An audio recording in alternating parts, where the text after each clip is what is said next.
Good morning to you all, good morning. Thursday, 29th of June 2023. Goodness gracious, the time just seems to rip past these days, doesn't it?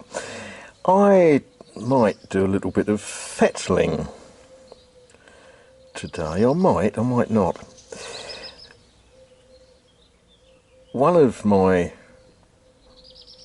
shall I say viewers, or could I say my fan base, I don't know. Chap who watches a lot of stuff, has some good videos on his channel, Mr. CMH. He used the word fettled. Now, I've been using the word fettled and fettling for a very, very long time. But it just occurred to me that I probably should look it up in the dictionary. And really, it's a word that relates to metal casting, the cleaning of the flash from a casting, or perhaps throwing in some sand into the mould before you put the mould together and pour the molten metal in. In my life, it means cleaning up castings.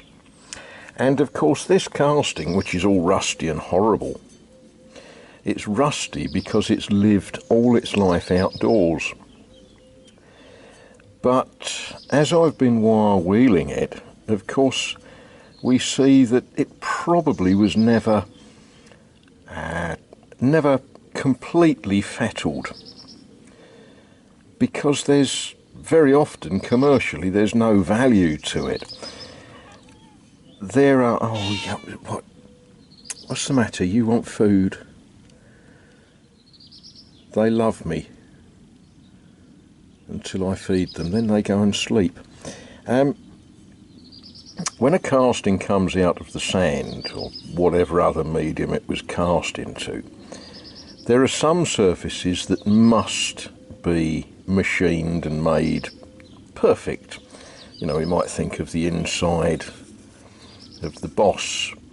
You know, if that's got to slide onto a bar or a tube or whatever it's slid onto, that needs to be machined perfect.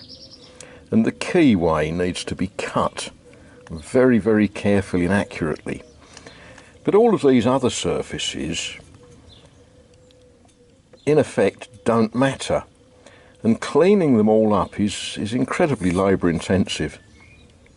Now, if you're going to dress all round the casting marks of the file and all that sort of thing. And some surfaces, you know, the surface where the rope goes actually benefits from being a little bit rough.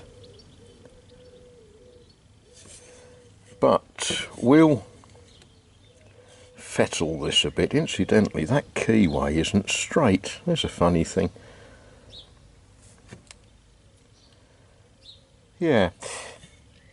We'll clean it up enough that it will take one of those proprietary brand rust proofing high gloss paints to make it look pretty. The job that it's going to be doing, it's going to go back on that wonderful wooden centre with that awful spindle that goes through it. I don't really see the joy in making up a nice brass bearing for, I haven't got a chunk of brass big enough. Don't really see the joy in making up a complicated brass bearing, because all this is ever going to do is going to have a rope thrown over it, and it will be used for some light work, you know, just lifting things like lawnmowers. It's not going to be doing heavy industrial labours. Anyway, that's that. Now, something I did yesterday, I was walking around someone's garden with them, and I told a sad little story about how last week I was obliged to use bits cut off baby leeks because I haven't got any chives in the garden. Now, if you know people who've got chives in their garden, they will take you to their chive forest and they will invite you to help yourself to as many seed as you want. And chive flowers produce an awful lot of seed. So one of the little things I'm going to be doing this morning is finding a nice little corner that's relatively weed free and throwing in a whole heap of chive seeds, and then maybe the next time someone says to me, have you got any chives, maybe I'll actually have some instead of having to improvise with trimmings off the tops of baby leeks. So that will be good. Well, that was the result. That's my dinner tonight. A handful of haricot. And good morning to you. Friday, the 30th of June, 2023. Yeah, I'm sure he knows what he's doing. More than I can say for me.